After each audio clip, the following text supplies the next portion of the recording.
começando mais um Nossa Gente pela sua tela da TV Cidade Verde e também pelo canal do YouTube Michele Dio Oficial. Hoje o programa está imperdível. Nós fizemos uma visita super especial ao Brechó Catarina Sisters para saber da história, elas que completaram 4 anos de existência. Também conhecemos mais de perto o trabalho da artesã Lauane Teixeira e agora você confere uma visita que eu fiz ao Instituto Ciranda. Confere aí. No Instituto Ciranda, aqui ao meu lado, o presidente, o maestro Murilo Alves, ele que vai contar um pouquinho pra gente de 15 anos de trajetória, ensinando e levando música a pessoas que não teriam essa possibilidade, a crianças que não teriam essa possibilidade e que hoje tocam e a vida leva de uma forma mais leve com essa musicalidade, não é verdade? Exatamente, o Instituto Ciranda, na verdade, em 2019, completando 16 anos de atividades, né?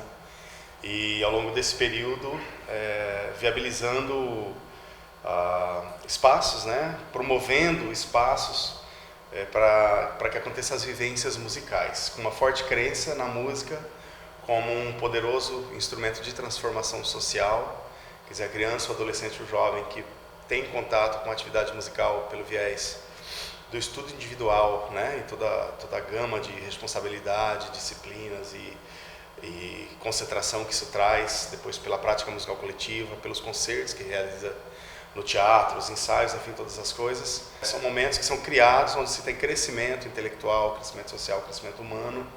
Então, um dos pilares do Instituto Ciranda é a crença forte na música como instrumento de transformação social. E hoje, depois de quase 2 décadas, a gente tem deixado também na cidade um legado cultural. Bom, como a gente sabe, vocês têm 3 pilares, né? O instrumento, a música como instrumento de transformação, a prática coletiva e o ensino em si, exatamente, a teoria, né? Essas 3 frentes. E vocês resumem tudo isso em algumas apresentações. No dia 13 de novembro, vocês vão ter uma apresentação que é a 7ª edição desse compilado desses 15 anos de tanta história e tanta música maravilhosa. Conta um pouquinho pra gente. Exatamente. Um dos pilares é a prática musical coletiva, que resulta nas orquestras, né? E essa orquestra, a gente tem a Orquestra Cirandinha, que é uma orquestra infantil para as criancinhas. Tem a Orquestra Primeira Ciranda, que é uma intermediária, e tem a Orquestra Sinfônica Ciranda Mundo. Essa Sinfônica Ciranda Mundo está aí em sua 7ª temporada oficial. Então, todos os anos, no mês de fevereiro, a gente lança a programação do ano inteiro. E já realizamos vários concertos ao longo de 2019. E agora, no dia 13 de novembro, lá no Zumira Carnaval, nós teremos mais um concerto da temporada oficial. É um concerto da série Cerrado, inclusive, um concerto sinfônico. A gente tem programações em homenagem a Mato Grosso, série Araguaia, série Cerrado, série Amazonas, série Pantanal, com grupos, repertórios específicos. E a gente vai ter esse concerto importante, tocando obras monumentais, obras orquestrais, sinfônicas, do compositor finlandês Jan Sibelius. É um programa todo dedicado a Sibelius. Que chique! Então vai ter lá a Finlândia, vai ter a abertura, a Canção da Primavera, vamos ter uma suíte, vamos ter o movimento de uma sinfonia portentosa do Sibelius, que é a 2ª Sinfonia. Então vai ser um concerto muito especial.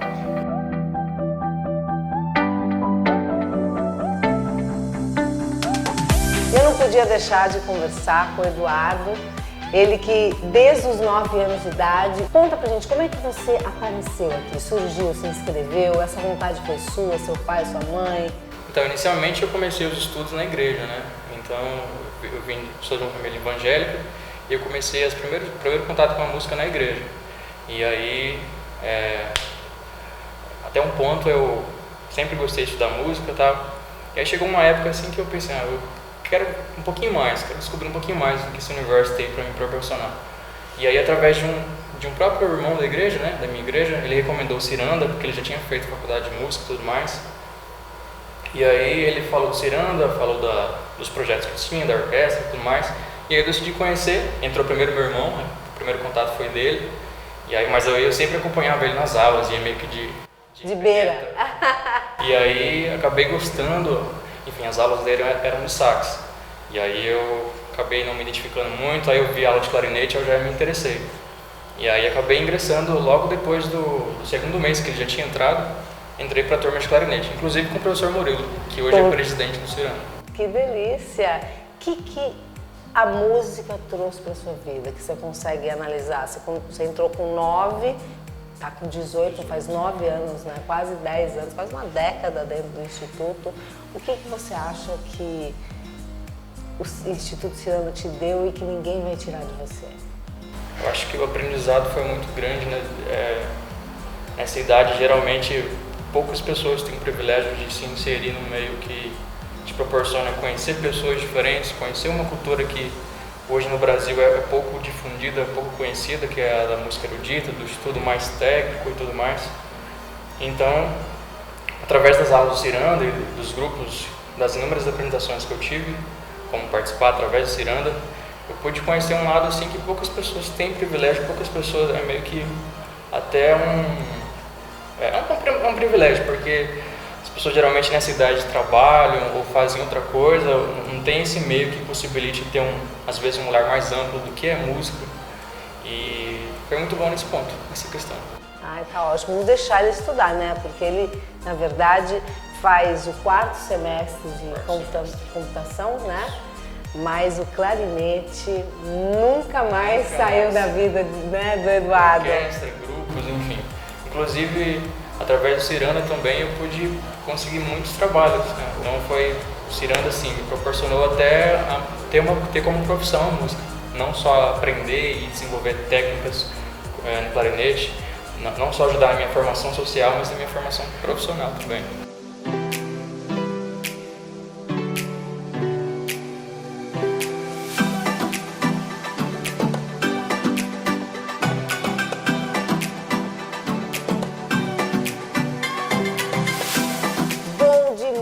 Né? Muito obrigada, Murilo, pela sua explicação, pelo seu tempo, por mostrar que realmente a música transforma, né, as pessoas e constrói cidadãos do bem. Nós vamos para um intervalo comercial, mas a gente volta já já com muito mais. Não saia daí.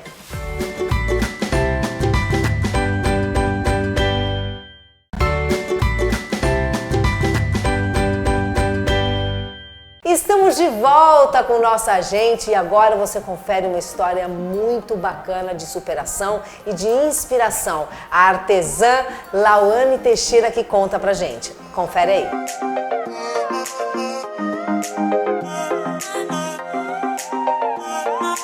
Nossa agente invadiu o ateliê da Lau Teixeira. Muito obrigada, viu, Lau? Eu que agradeço. Ai, que delícia. Já quero começar contando essa história do começo. Como é que você entrou nessa manualidade? Eu sei que você não fazia isso, você aprendeu do zero, mas conta um pouquinho pra gente. Como é que surgiu o crochê na sua vida? Eu acho que pra gente tentar contextualizar um pouco a minha história, queria começar falando lá de trás. Eu sou uma garota do interior do Rio de Janeiro, nascida e criada numa cidade chamada Itaocara e sempre fui uma criança ansiosa. Então, desde quando eu me entendo por gente, eu sempre fui muito ansiosa. Fui criada numa família que, apesar dos problemas que todas as famílias têm, uma família muito unida, cheia de amor. E nessa família tinha duas figuras muito centrais, muito importantes, que eram os meus avós. Minha avó Zilmeia e meu avô Jaime. Aquela coisa de todo domingo o almoço era na casa deles, né? Aquela coisa bem Natal, família mesmo. Todo mundo junto, uma família muito unida. E em 2015, minha avó, que era uma mulher muito forte, com uma personalidade muito forte, ela adoeceu e morreu assim de uma maneira muito rápida e muito sofrida para toda a família. Poucos meses depois, eu perdi meu sobrinho, que tinha 3 meses de nascido na época, num acidente de carro. Então isso desestabilizou toda a família e me desestabilizou também. Logo depois eu casei e fui embora da minha cidade e vim morar em Cuiabá. Tudo novo, Tudo novo, vida nova, não conhecia ninguém a princípio. Era eu e meu marido numa cidade estranha, sem amigos no início, né? E foi aí que a ficha caiu, assim, de tudo que eu tinha passado. E me vi sozinha em casa a maior parte do tempo. E comecei com sintomas, assim, dores de cabeça que eram sempre frequentes, dor no ombro e no pescoço, que mais tarde eu fui descobrir que era a tensão muscular que a ansiedade causava. E pra mim não era nada. Aquela dor de cabeça, eu tomava um remedinho e Passava a bola pra frente. E aí essa ansiedade ela foi aumentando aos poucos. Eu comecei a ter crises de falta de ar. Crise de ansiedade. De ansiedade, sim. E aí tinha semanas que eu ia várias vezes pro pronto atendimento, porque eu sentia sintomas físicos, chegava lá no médico, fazia vários exames e não dava nada. E essas crises de ansiedade, que antes acontecia comigo em casa sozinha, eu comecei a passar por isso em público. Eu lembro de um episódio que eu e meu marido, a gente gosta muito de cinema. E a gente estava numa sessão de cinema e eu tive uma crise de choro descontrolada no meio do filme, sem nenhum motivo aparente, não tinha nada me oferecendo perigo e eu sentia muito medo. E meu marido perguntava: o que está acontecendo? O que está acontecendo? Eu não sabia dizer do que eu estava com medo, eu só queria sair dali. E isso começou a me privar de ir em vários lugares. Eu parei de ir ao cinema porque eu achava que toda vez que eu fosse no cinema eu ia passar por aquilo. E até que esses sintomas foram evoluindo e eu comecei a pensar em tirar minha vida. Eu passava o dia planejando como eu ia me matar sem sentir dor, de maneira rápida, eu queria acabar com aquele sofrimento que eu estava passando. Era noites em claras, sentindo dor de cabeça, com crise de ansiedade. E aí quando eu pensei eu pensei em tirar minha vida mesmo, eu falei, não, tem alguma coisa de errado. Porque a princípio eu achava que era uma fase ruim, por conta daqueles lutos que eu tinha passado na minha vida, por conta da mudança, tudo novo. Então eu achava que isso ia passar, que não era nada demais, que era só uma fase ruim. E aí quando eu me vi planejando o meu suicídio, falei, epa, peraí que tem uma coisa de errado. E aí eu procurei ajuda, foi quando eu reconheci que eu estava doente, eu procurei ajuda. E junto com essa ajuda veio a recomendação de um trabalho manual, para ocupar meu tempo, para tentar desacelerar essa ansiedade que eu sentia. E calhou que eu já estava saindo de férias e ia voltar para o Rio, para casa da minha mãe, passar uns dias lá. Minha mãe é costureira, então eu tenho meio que essa veiazinha aí no artesanato. E a minha avó, ela era bordadeira, né? Bordava. Então eu já tenho meio essa veiazinha aí no artesanato. E eu desfolhando lá as revistas da minha mãe de moda, vi uma bolsa de crochê, que eu me apaixonei. Ai, como eu! Olha aqui, eu me apaixonei super! Coisas mais lindas! E aí, encontrei essa bolsa, falei, nossa, eu preciso dessa bolsa. E juntou com essa ideia que eu já tinha, que eu precisava de achar um trabalho manual que eu me identificasse. Voltei a Cuiabá e meu marido me deu de presente de aniversário linhas e agulhas. Foi aí que eu fui pro YouTube, comecei a assistir alguns tutoriais e comecei a fazer crochê e cada vez me apaixonando mais. O crochê, além de ocupar minha cabeça, não ficar pensando em outras coisas, começou a me ligar a outras pessoas e eu comecei a fazer amizades através do crochê. Que te ressocializou, porque quando a gente tem um problema como esse, onde o medo acaba se tornando um monstro, né? Que a gente acaba convivendo com ele acaba abafando a gente não vê amigos, não vê pessoas, a gente tem medo de tudo, né? Medo e se priva de sair de casa. E aí com o crochê eu comecei a fazer novas amizades, comecei a vender uma pecinha aqui, outra ali. E aí virou um amor aí que eu guardo dentro de mim já e não largo mais. Eu falo que crochê é pra sempre na minha vida.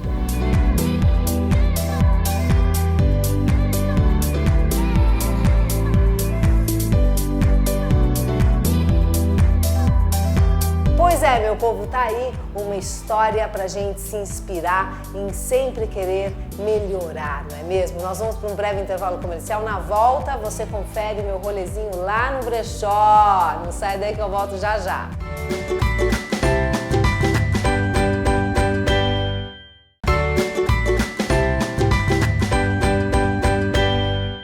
Estamos de volta com nossa gente e agora você confere a história do Brechó Catarina Sister. Eles que completaram 4 anos de existência. Confere aí.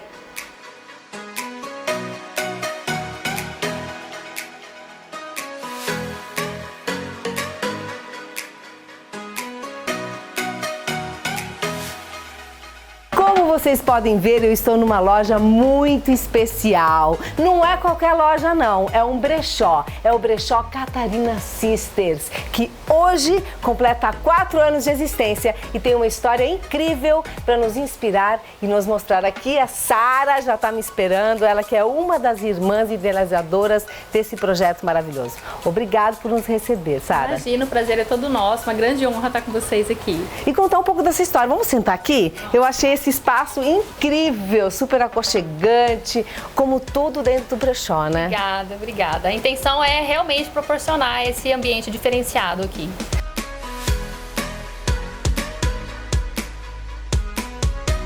Conta pra mim, isso há 4 anos atrás, como é que começou? As 2 irmãs gostavam muito de roupa, conta. Primeiramente, por uma ideia de empreender. Segundo, a paixão pelo reutilizar sempre teve, isso é familiar, porque quando a gente se descobre brechonista, isso já é de infância. Usar da prima, usar da irmã, usar da mais barata ou do mais em conta, ou de ter ideia de fazer isso. E aí, quando eu cansei, eu trabalhei 10 anos na área de RH, e aí não queria mais aquilo pra mim, não tava feliz, eu falei, o que eu vou fazer? Eu preciso fazer alguma coisa. E sempre fui consumista de brechó. As minhas roupas sempre foi de brechó, de trabalho, tudo. Então eu saía no horário de almoço. Isso fazia parte do seu cotidiano? Normal, era normal. E aí você pegou um dia e falou assim, não quero mais. Agora o que vou fazer, né? Sinceramente, sem muito investimento, praticamente zero. E aí eu sentei e eu tive um insight dentro de um brechó. Eu fui comprar em um brechó e lá dentro eu olhei e falei, mas por que eu não faço isso? Mas aí veio o medo, e como que eu vou empreender em Cuiabá? Como que eu vou fazer se eu não tenho grana pra isso? Aonde eu vou conseguir? E até porque você medos. tinha aquela cultura, e ainda tem muito dessa cultura do brechó. Meu Deus, você comprou em brechó? No brechó hoje, acho que em grande maioria, a nível Brasil, né? Quem tem um brechó, ela vai sempre estar batendo nisso em relação ao preconceito, né? Das pessoas acharem que vão se sentir inferiorizada por usarem alguma coisa de segunda mão. E hoje isso não existe mais, não pode existir mais. É uma questão de opção de vida, é um estilo de vida e conscientização. Deixou de ser moda para ser um Exatamente. conceito social, um conceito político até, né? É que a gente fala, nós somos os pequenos soldados que tá aí, dos brechó, propagando essa ideia, incentivando as pessoas, palestrando diariamente, explicando como é que funciona isso, que não há mal nenhum nisso, pelo contrário. Isso é excelente quem tem essa postura. Dias desses a gente indicou para os clientes, falem sobre brechó. Fala para amiga, fala para prima, fala para família, mostra teu look. Fala, olha que legal, comprei num brechó, né? Foi econômico. Tem orgulho disso, exatamente. Porque assim, eu reaproveitei, levei para casa uma peça que outra pessoa por outra hora usou, brilhou e que agora está brilhando novamente. Exatamente. Quer dizer, quem usa, a pessoa tem que se sentir Cada empoderada cada essência. vez na sua essência. Exatamente. É muito bacana. Mas conta pra mim, aí você largou tudo, fez a sua... Você estava falando pra mim antes da gente começar a entrevista que você lembra da sua carta de demissão. Como é que foi é início isso? de outubro de 2015, eu já estava assim, querendo sair do trabalho. E aí eu conversei com uma das minhas irmãs, elas acharam a ideia muito ousada, como que você vai trabalhar com usado, Cuiabá não tem essa cultura, não tinha brechó, né, porta de rua aberta e tal. Existem os mais antiguinhos que continuam ainda pequenos e tal. E a ideia, você nunca imagina na verdade o tamanho que você vai ser, e a gente sempre brinca que isso aqui só é o comecinho, né? A nossa ideia e o nosso planejamento é muito maior e eu sei que isso vai acontecer no momento certo. Tenho certeza, você estava contando pra mim que a sua loja era 12 metros quadrados com o nosso guarda-roupa. Exatamente, com 3 guarda-roupa de irmãs. Então nós iniciamos com 3 irmãs, a mais velha não pôde continuar, e aí ficou eu e a Isabel, que é minha irmã caçula, né? Então a gente abriu o guarda-roupa e tirou tudo, e era 12 metros quadrados. Agora, onde alugar isso? Em Cuiabá, né, uma locação, né, um comércio, não é fácil. Tipo, R$0. Então, fui atrás, falei, vai dar certo, eu esboçando no Word, isso, aquilo, pesquisando. E aí achei um local na Isaac Povas de 6 metros quadrados, e aí quando minha irmã chegou, ela falou, não, vamos pegar os 2 espaços. Eu falei, não tem dinheiro pra isso. Não, a gente vai dar um jeito, a gente consegue. Aí locamos 2 espaços, quebramos a parede e ficou 12 metros quadrados. E ele era todo de vidro, então parecia um aquáriozinho, todo colorido. delícia! Ele era muito mimoso. Como é, Catarina? E você interagia com todas as pessoas, aquela energia, né? Exatamente. Que te proporciona o visual. Então, como sempre, assim, aquela coisa aconchegante, familiar, emotivo, você dá aquele atendimento. E realmente ser uma compra diferenciada no brechó, porque é uma peça que você comprou e não vai encontrar mais, você só vai encontrar no brechó. Isso é tudo único e exclusivo. E isso acabou que é deu o que certo. enlouquece as suas consumidoras, né? É. Porque assim, a gente entra... Olha, eu vou contar como é que eu conheci a Catarina, né? Eu conheci a Catarina graças a minha cunhada, mandar um beijo pra ela, Paula Taques, chiquérrima. Ela que me apresentou, veio aqui, aí eu vim, comprei, achei incrível.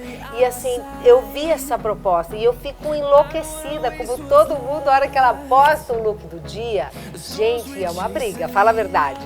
Acabou que... E o legal, que a gente fala assim, quando você faz com amor, não existe receita. Já recebi muitos convites, muitos contatos das pessoas ensinarem como a gente trabalha. Pode ser que um dia exista uma maneira de ensinar isso, eu ainda tô crua pra isso, mas assim, é tudo muito natural. É eu enxergar a possibilidade daquela peça. E é tão carinhosamente preparada pra mostrar pra pessoa que aquilo ali tem valor, tanto emocional como até no seu próprio bolso, que acaba destacando tudo isso. E realmente a Catarina acabou se tornando esses desejos, né, dos looks, mas a gente vem trabalhando, tem que vir,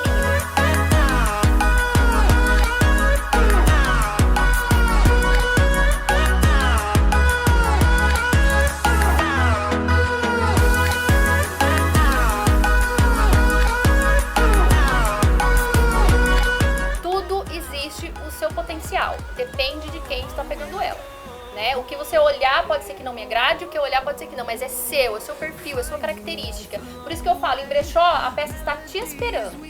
Ela é sua. Ela fala com você. Fala com você. Essa coisa de que a peça fala é verdade. Você chega, você se identifica. E eu acho tão bacana a gente dizer e repetir isso, que a gente procura sempre ser único, né? A gente quer ser único em tudo, ao mesmo tempo que a gente discute as diferenças e se coloca às vezes de uma forma infeliz perante outras pessoas, com preconceitos e bobagens mesmo de ignorância, mas eu acho que a gente procura uma unicidade, uma diferença mesmo, única. E no brechó você tem essa possibilidade. Porque somos, né? Único. Eu falo o que é pra você é teu e o que é do outro e vai cair perfeitamente na história dela, no que é pra ela. E uma frase que eu sempre uso para as clientes aqui, que compra de brechó é magia. Nenhuma é igual a outra, porque às vezes você até vem na intenção de comprar um jeans, uma camisa, alguma coisa, mas vai ter uma peça ali que ela fala, oi linda, tô te esperando. Sou eu, me É, um veste. vestido único, exclusivo, ou uma calça, uma blusa, uma jaqueta que você não vai encontrar, não vai. Então, a palavra de ordem é permita-se. Exatamente. Permita-se, Exatamente. pelo amor de Deus. Olha, muito obrigada, amei nosso papo. E para finalizar, só para a gente resumir para os nossos telespectadores, a que você atribui o seu sucesso? Honestidade, transparência e acreditar de verdade que a gente é capaz de mudar.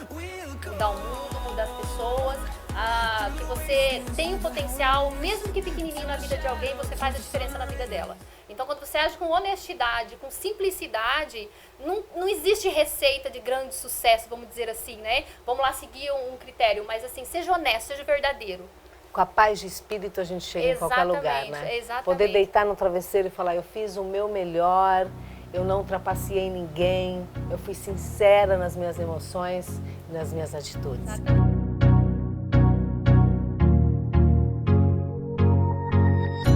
Maravilhoso, né, meu povo? Tem que se jogar, se permitir. Esse foi o nosso Agente de hoje. Espero que vocês tenham curtido. Não deixe de se inscrever, de curtir, de compartilhar lá no nosso canal Michele Dio Oficial. E o seu compromisso é comigo, de segunda a sexta, 10 horas da manhã ou 4h15 pela TV Cidade Verde. Um beijo e até o nosso próximo encontro.